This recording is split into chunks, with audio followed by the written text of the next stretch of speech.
Hello students, welcome to Abhiram IAS. So we are happy to announce from September onwards we are conducting a regular economy classes, especially for the UPSC aspirants and at the same time APPSC and TGPSC group 1 and another aspirants also.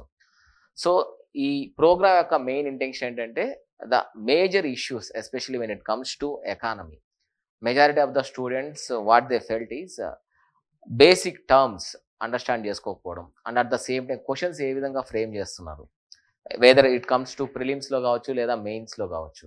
So questions ఏ విధంగా frame చేస్తున్నారు అనేది కూడా చాలా వరకు clarity ఉండదు. So ఇక్కడ మనం అభిరామ్ ఐఏఎస్లో especially weekly economy series and at the same time when ever any major issues especially when it comes to economic reforms కావచ్చు లేదా రీసెంట్ టైమ్స్లో మీరు లాస్ట్ 1 వీక్లో కూడా majority of the news papers were flooded with GST 2.0 revolution 2017 తర్వాత GST రీఫార్మ్స్లో major రీఫార్మ్స్లో మనకి ఏమేమి reforms తీసుకొచ్చారు. సో ఇలాంటి డిస్కషన్స్ ఏవైనా కూడా మనకి వాటి బ్యాక్గ్రౌండ్ అనేది వెరీ ఇంపార్టెంట్ రోల్ ప్లే చేస్తుంది. సో ఇక్కడ బ్యాక్గ్రౌండ్లో సో ఫస్ట్ థింగ్ మనకి జిఎస్టీ గురించి తెలుసుకోవాలి. సో ఈ జిఎస్టీ ఎందుకు తీసుకురావడం జరిగింది, జిఎస్టీ వల్ల అడ్వాంటేజెస్ ఏంటి and at the same time disadvantages ఏంటి. So what are the concerns raised by different states, ఇక్కడ డిఫరెంట్ స్టేట్స్ ఏ విధమైన కన్సర్న్స్ రైజ్ చేస్తున్నారు and at the same day దానికి తగ్గట్టుగా గవర్నమెంట్ ఎనీ కాంపన్సేషన్ ఏదైనా ప్రొవైడ్ చేస్తుంది అనేది మనకి ప్రిలిమ్స్ పాయింట్ ఆఫ్ వ్యూలో కావచ్చు లేదా మెయిన్స్ పాయింట్ ఆఫ్ వ్యూలో వెరీ ఇంపార్టెంట్ రోల్ ప్లే చేస్తుంది అండ్ అండర్స్టాండ్ చేసుకోవడానికి. సో మనం ఈ ఫస్ట్ ఎపిసోడ్లో లాస్ట్ 1 వీక్లో మేజర్గా జిఎస్టీకి సంబంధించిన reforms especially GST 2.0 for upcoming Dasara కావచ్చు లేదంటే దీపావళికి సందర్భంగా government of India especially prime minister of this country has dedicated this GST 2.0 reforms. అయితే ఈ రీఫార్మ్స్లో మేజర్గా మనం గుర్తుపెట్టుకోవాల్సిన విషయాలు ఏంటంటే జిఎస్టీ అంటే మనకి first thing it is A indirect tax. So ఇది ఇండైరెక్ట్ ట్యాక్సేషన్ సిస్టమ్. ఇందులో సెంట్రల్ గవర్నమెంట్లో అండ్ స్టేట్ గవర్నమెంట్లో ఉన్న డిఫరెంట్ ట్యాక్సెస్ అవన్నీ కూడా సబ్సిమ్ చేసుకుంటూ వన్ నేషన్ వన్ ట్యాక్స్ అనే నినాదంతో ఈ జిఎస్టీ ట్యాక్సెస్ని తీసుకురావడం జరిగింది. అది కూడా 2017లో మనకి త్రూ కాన్స్టిట్యూషనల్ అమెండ్మెంట్ యాక్ట్ ద్వారా తీసుకురావడం జరిగింది. So it has a constitutional backup చెప్పాలంటే.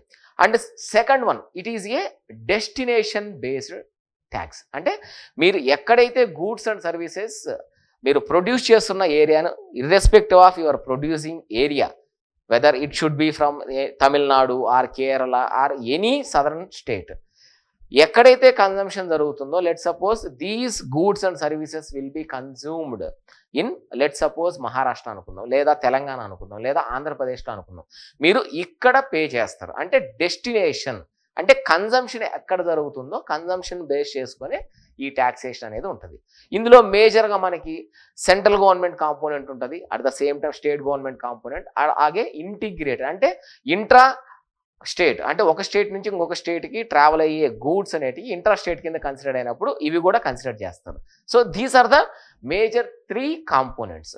అయితే మనకి ఈ వీక్లీ సిరీస్లో మనం మేజర్గా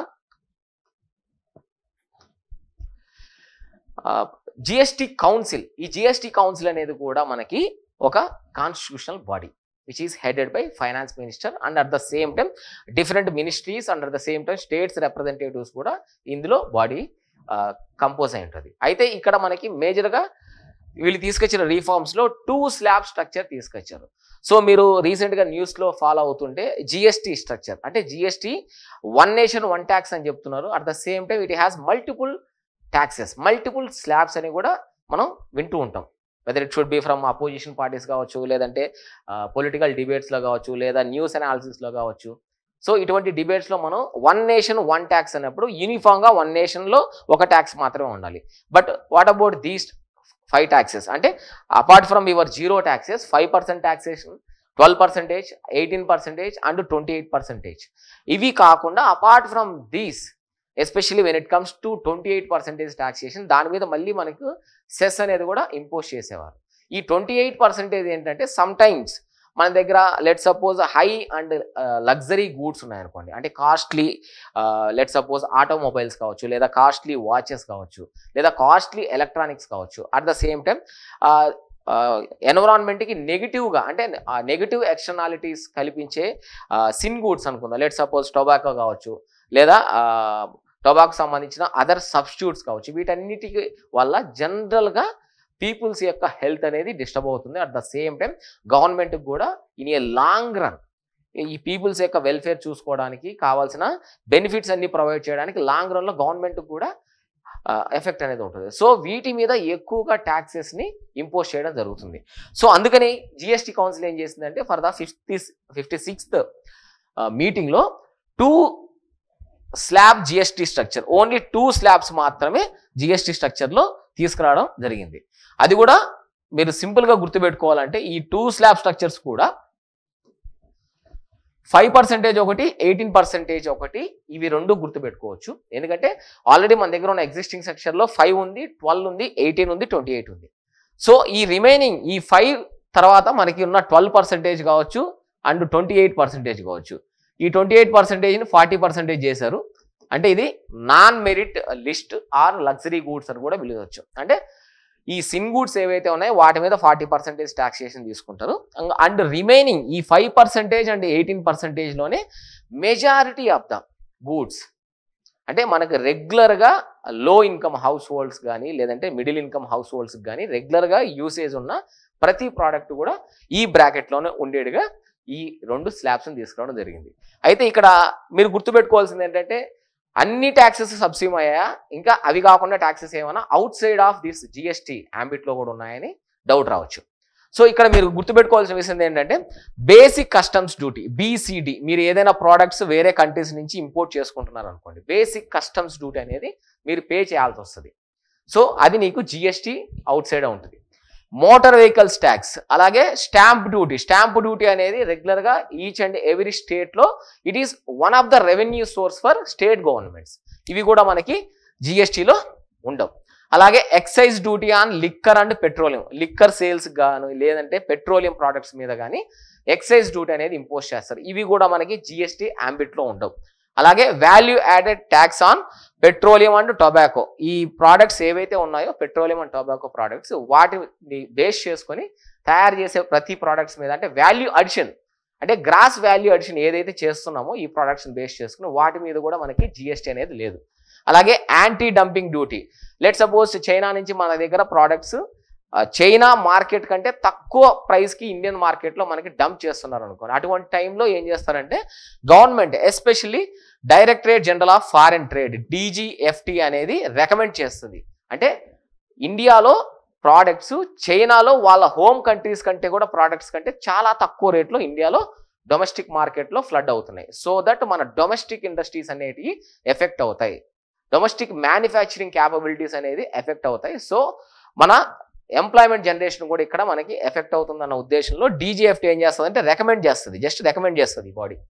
so ministry of finance will take the final call, అంటే ఎంత డంపింగ్ డ్యూటీస్ మనం ఇంపోజ్ చేయాలి ఆ ప్రోడక్ట్స్ మీద. లెట్ సపోజ్ మన చైనా నుంచి ఒక టాయ్స్ ఇంపోర్ట్ చేసుకుంటున్నాం అనుకోండి. సో ఇండియాలో టాయ్స్ లెట్ సపోజ్ ఒక 30 రూపీస్కి ఒక టాయ్ మనం సేల్ చేస్తున్నాం. బట్ లెట్ సపోజ్ చైనా నుంచి వచ్చే టాయ్స్ మనకి 10 రూపీస్కి ఒక టాయ్ దొరుకుతుంది అనుకోండి. సో ఆబ్వియస్లీ డొమెస్టిక్గా మ్యానుఫ్యాక్చరింగ్ చేసే టాయ్స్ యొక్క production and at the same time వాటి యొక్క ఎంప్లాయ్మెంట్ అంటే ఈ టాయ్స్ను ప్రొడ్యూస్ చేయడానికి కావాల్సిన ఎంప్లాయ్మెంట్ క్యాపబిలిటీస్ అన్నీ కూడా ఎఫెక్ట్ అవుతాయి కాబట్టి సో ఈ 10 రూపీస్ అనేది చైనీస్ యొక్క ప్రోడక్ట్, చైనీస్ యొక్క టాయ్స్ ఇండియాలో అమ్ముతున్నారు కాబట్టి వాటిని రైజ్ చేయడానికి ఏం చేస్తారంటే యాంటీ డంపింగ్ డ్యూటీస్ అనే దాన్ని ఇంపోజ్ చేస్తారు. ఇది కూడా మనకి జిఎస్టీ అవుట్ సైడ్ ఉంటుంది. అలాగే లోకల్ బాడీ ట్యాక్సెస్, మీరు ఏదైనా సినిమాకి వెళ్ళారనుకోండి ఎంటర్టైన్మెంట్ ట్యాక్సెస్ కావచ్చు, లేదంటే మీరు ఒక హైవే మీద let suppose if you are pass on through any highways, national tollways ఉంటాయి, ఈ టోల్వేస్లో ఉన్న ట్యాక్స్ కలెక్షన్స్ ఇవన్నీ కూడా జిఎస్టీ అవుట్ సైడ్ ఉంటాయి. Apart from these aviation turbine fuel ATF, అంటే మనం లెట్ సపోజ్ మీరు రెగ్యులర్గా వేరే కంట్రీస్కి ఏదైనా విజిట్ చేస్తున్నారు అనుకోండి, మీరు విజిట్ చేయడానికి ప్రతి వెహికల్ అంటే మీరు వెళ్ళే ఎయిర్ క్రాఫ్ట్స్ ఏవైతే ఉన్నాయో వాటన్నిటికీ కూడా ఏవియేషన్ టర్బైన్ ఫ్యూయల్ అనేది అవసరం ఉంటుంది. ఆ ఏవియేషన్ టర్బైన్ ఫ్యూయల్ అనేది కూడా మీకు out side of this GST అని చెప్పచ్చు. సో మీకు ఇక్కడ నెక్స్ట్ జనరేషన్ జిఎస్టీ రిఫార్మ్స్ కింద the government of India especially prime minister of this nation has dedicated tax structure అంటే మీకు ఏ స్ట్రక్చర్స్లో అంటే డైలీ ఎసెన్షియల్స్లో మీరు ఏవేవి ఎంత పర్సంటేజ్ ట్యాక్సెస్ నుంచి తగ్గించారు, అలాగే ఫార్మర్స్ అండ్ అగ్రికల్చర్కి సంబంధించి వాళ్ళ యొక్క అప్లిఫ్ట్మెంట్ లేదా వాళ్ళ యొక్క ఇన్కమ్ అంటే వాళ్ళ ఇన్కమ్ ఎర్నింగ్ కెపాసిటీని పెంచడానికి ఎటువంటి జిఎస్టీ రిఫార్మ్స్ తీసుకొచ్చారు. తర్వాత హెల్త్ కేర్ సెక్టార్స్లో ఎస్పెషల్లీ మీరు లైఫ్ ఇన్సూరెన్స్ కావచ్చు లేదా హెల్త్ ఇన్సూరెన్స్ కావచ్చు, మీరు ఏదైనా హెల్త్ ఇన్సూరెన్స్ ప్రోడక్ట్ మీరు ఏదైనా పర్చేస్ చేయాలనుకుంటే obviously need to pay GST. ఈ జిఎస్టీ ఎక్కువ అవ్వడం వల్ల మెజారిటీ ఆఫ్ ద ఇండియాస్ పాపులేషన్లో ఎక్కువ భాగం మంది ఏం చేస్తున్నారంటే ఈ అవుట్ ఆఫ్ పాకెట్ ఎక్స్పెండిచర్ అనేది ఎక్కువగా ఉంటుంది. And at the same time ప్రతి ఒక్కరికి కూడా యూనివర్సల్ హెల్త్ కవరేజ్ అనేది లేదు బికాస్ దీస్ జిఎస్టీ అంటే ఈ జిఎస్టీ అనేది ఉండడం వల్ల. సో దానికోసం ఏం చేస్తారంటే లాస్ట్ 1 year నుంచి కూడా group of ministers especially which were constituted by GST council ఏం చేస్తుందంటే ఒక గ్రూప్ ఆఫ్ మినిస్టర్స్ని కాన్స్టిట్యూట్ చేసి ఇందులో 18% ట్యాక్సెస్ ఏవైతే ఉన్నాయో మీరు పే చేసే ప్రీమియం పైన మళ్ళీ 18% జిఎస్టీ ప్రీమియం పే చేయాల్సి వస్తుంది. సో ఈ 18% అనేది 5%కి రెడ్యూస్ చేసుకురావాలన్నా ఆర్ఎల్స్ కంప్లీట్గా జీరో చేయాలన్నా. సో వీటి మీద చాలాసార్లు డిస్కషన్స్ అయిన తర్వాత ఫైనల్లీ 18 నుంచి 5% వరకు చాలా వరకు హెల్త్ కేర్ సెక్టార్స్లో రిలీఫ్ మెజర్స్ కింద జిఎస్టీని తీసుకురావడం జరిగింది.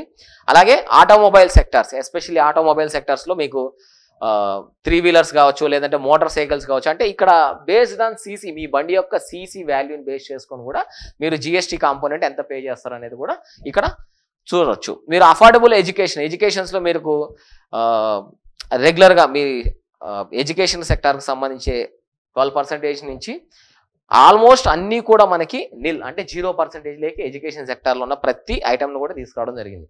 అలాగే ఎలక్ట్రానిక్ అప్లయన్సెస్లో మేజర్గా వైట్ గూడ్స్ ఉంటాయి, ఎస్పెషల్లీ ఎయిర్ కండిషనర్స్ ఏసీస్ కావచ్చు లేదా టెలివిజన్స్ కావచ్చు లేదంటే మానిటర్స్ అండ్ ప్రాజెక్టర్స్. ఇప్పుడు మీరు లైవ్ క్లాస్ ఉంటున్నారు, ఇవన్నీ కూడా త్రూ మానిటర్ అండ్ ప్రొజెక్టర్స్ ద్వారా మీరు వినడానికి ఎక్కువ స్కోప్ ఉంటుంది.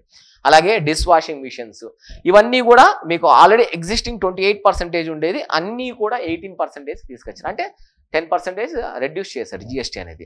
So these are the reforms majorly taken up by government of India. అలాగే మనకి ఇంతకుముందు ఎర్లియర్ రిజిస్ట్రేషన్ అనేది ఒక 1 week అలా టైం ఛాన్స్ అయ్యే ఉండేది, ఇప్పుడు ఓన్లీ 3 daysలోనే అప్లికేషన్స్ రిసీవ్ చేసుకొని వాటికి జిఎస్టీ డీటెయిల్స్ అన్ని కూడా ఇవ్వడం జరుగుతుంది. అలాగే రీఫండ్స్ ఇన్ ఎర్లియర్ కేసెస్ రీఫండ్స్కి చాలా టైం పడేది, ఎందుకంటే ఇన్పుట్ ట్యాక్స్ క్రెడిట్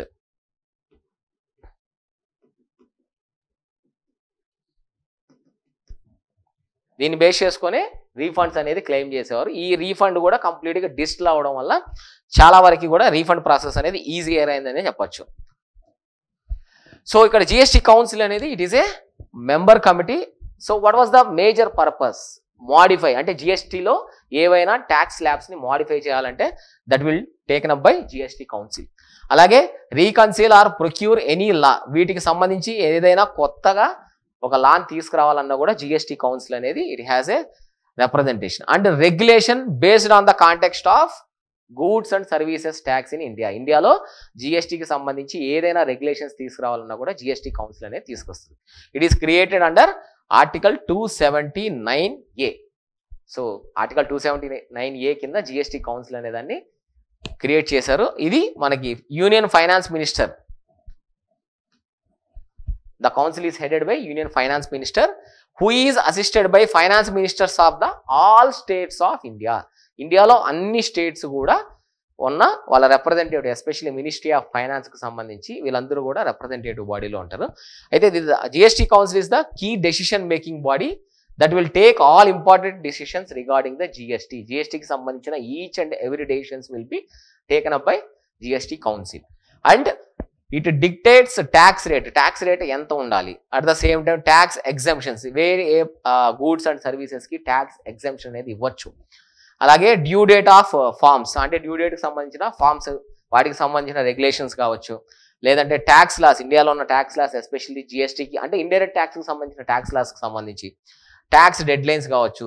వీటన్నిటినీ గుర్తుపెట్టుకొని అంటే కీప్ ఇన్ మైండ్ అంటే స్పెషల్ ప్రొవిజన్స్ కూడా ఉంటాయి. అంటే ఇప్పుడు let suppose if you take north eastern north eastern స్టేట్స్లో మనకు రెగ్యులర్గా ఉన్న జిఎస్టీ ట్యాక్స్ కాంపోనెంట్స్ అక్కడ అన్నీ ఉండవు, కొన్ని స్టేట్స్కి ఎగ్జామ్షన్ ఇచ్చింటారు.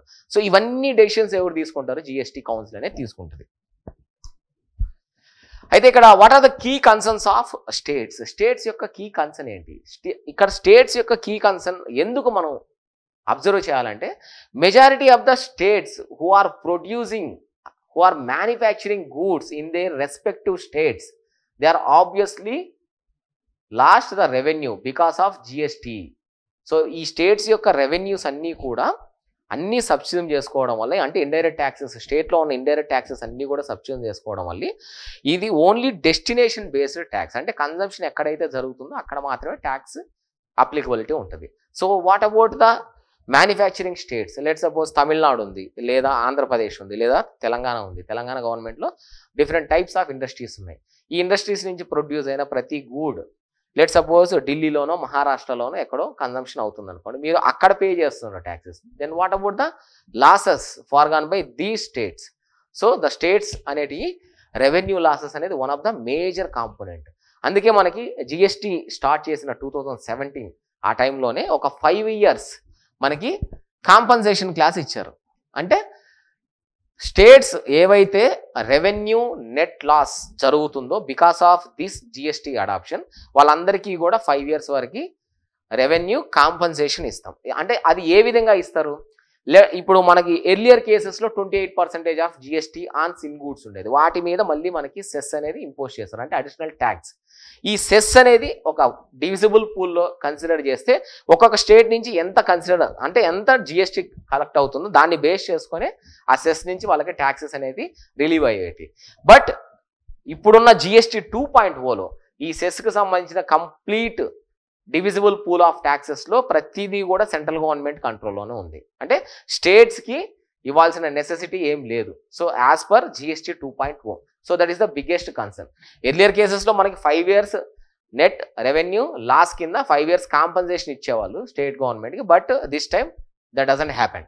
సెకండ్, ఈ సెస్ ప్రొసీడ్స్ ఏవైతే ఉన్నాయో, అంటే ఎస్పెషల్లీ సిన్ గూడ్స్ మీద ఈ సెస్ ప్రొసీడ్స్ అన్ని కూడా స్టేట్ గవర్నమెంట్స్తో షేర్ చేసుకునేది central government. But now it has completely changed. ఈ సెస్కి సంబంధించిన ప్రొసీడ్స్ అన్నీ కూడా డివిజిబుల్ పూల్ ఆఫ్ ట్యాక్సెస్లో ఓన్లీ సెంట్రల్ గవర్నమెంట్ దగ్గరే ఉంటుంది. అంటే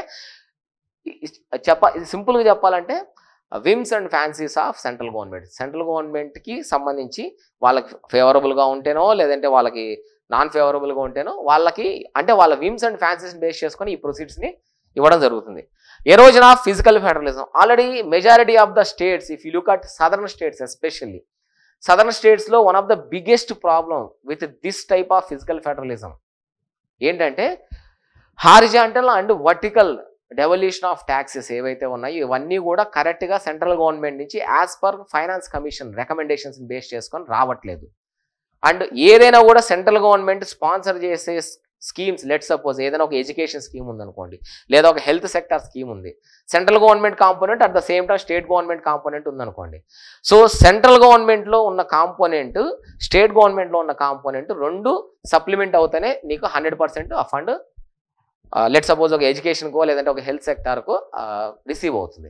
but let suppose if you make any conditions ఏదైనా నువ్వు స్టేట్ గవర్నమెంట్ మీద ఇంపోజ్ చేసావు అనుకోండి, ఈ కండిషన్స్ అన్నీ కూడా మీరు ఫుల్ఫిల్ చేస్తేనే సెంట్రల్ గవర్నమెంట్ నుంచి రావాల్సిన ఫండ్స్ అన్నీ కూడా మీకు రిలీవ్ అవుతాయనే ఇలా కండిషన్స్ చాలా వరకు తమిళనాడు గవర్నమెంట్తో కావచ్చు, కేరళ గవర్నమెంట్తో కావచ్చు, లాస్ట్ టైం ఆంధ్రప్రదేశ్ గవర్నమెంట్ కానీ లేదంటే తెలంగాణ గవర్నమెంట్ కానీ ఇలా డిఫరెంట్ ఇష్యూస్లో, especially when it comes to schemes, government schemes, అంటే సెంట్రల్ గవర్నమెంట్ స్టేట్ గవర్నమెంట్ రెండు కాంట్రిబ్యూట్ చేసే స్కీమ్స్లో చాలా వరకు ఇష్యూస్ ఉన్నాయి.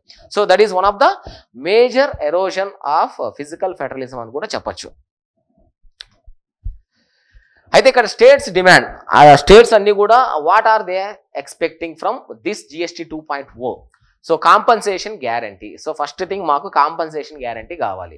మీరు జిఎస్టీ రిఫార్మ్స్ తీసుకొచ్చారు, okay, let it be. So మాకు ఆల్రెడీ రెవెన్యూ లాసెస్ జరిగాయి. ఈ రెవెన్యూ లాసెస్ జరిగిన వాటికి మాకు కాంపన్సేషన్ గ్యారంటీ ఎవరిస్తారు? At least 5 years.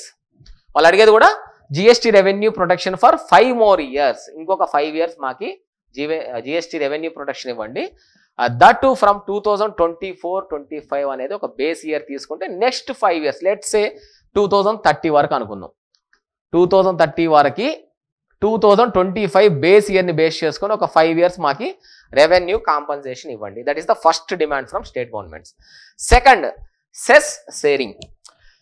Make cess part of the divisible pool or share equally with the states as promised earlier కేసెస్లో మీరు ఏ విధంగా అయితే మీకు వచ్చిన సెస్లో నుంచి ఆ డివిజిబుల్ పూల్ ఆఫ్ ట్యాక్సెస్లో నుంచి ఈక్వల్గా ప్రతి స్టేట్కి ఎంతైతే మీరు ట్యాక్సెస్ని డిస్ట్రిబ్యూట్ చేశారో in a similar way in GST 2.0లో కూడా మీరు సేమ్ చేయండి.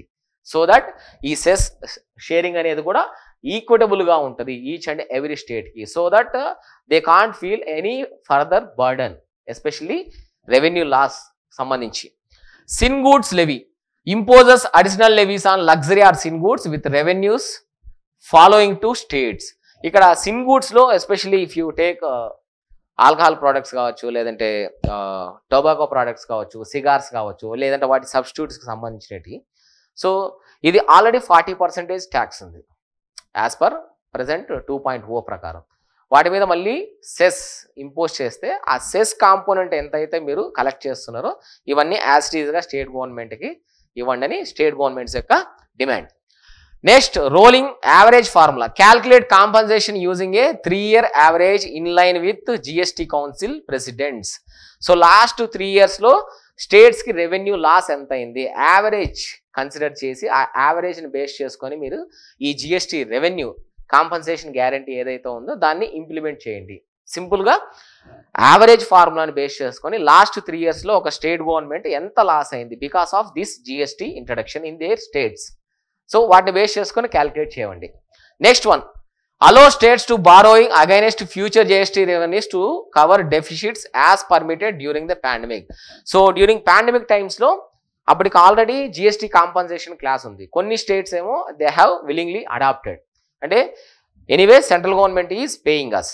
సో ఫ్యూచర్లో మేము ఈ బారోయింగ్స్ ఏవైతే తీసుకున్నామో మార్కెట్ బారోయింగ్స్ ఇవన్నీ కూడా త్రూ సెంట్రల్ గవర్నమెంట్ నుంచి మేము మళ్ళీ కాంపన్సేట్ చేస్తాం, అంటే వాళ్ళకి రిటర్న్ చేయడానికి స్కోప్ ఉంది. In a similar way pandemic టైంలో ఏ విధంగా అయితే GST కాంపన్సేషన్ కోసం స్టేట్ గవర్నమెంట్స్ సెంట్రల్ గవర్నమెంట్ నుంచి తీసుకున్న లేదా మార్కెట్లోంచి తీసుకున్న లోన్స్కి ఏ విధంగా అయితే సెంట్రల్ గవర్నమెంట్ గ్యారంటీ ఉందో ఇన్ ఏ సిమిలర్ వే ఇక్కడ కూడా స్టేట్స్ని బారో చేసుకోవడానికి, అంటే against GST revenues let suppose ఒక 100 కోట్లు ఒక స్టేట్కి వస్తుంది అనుకున్నాం, దాంట్లో ఒక 50 to 60 crores వరకు వీటిని బేస్ చేసుకొని ఇది మాకు వచ్చే GST revenue for the next coming financial year.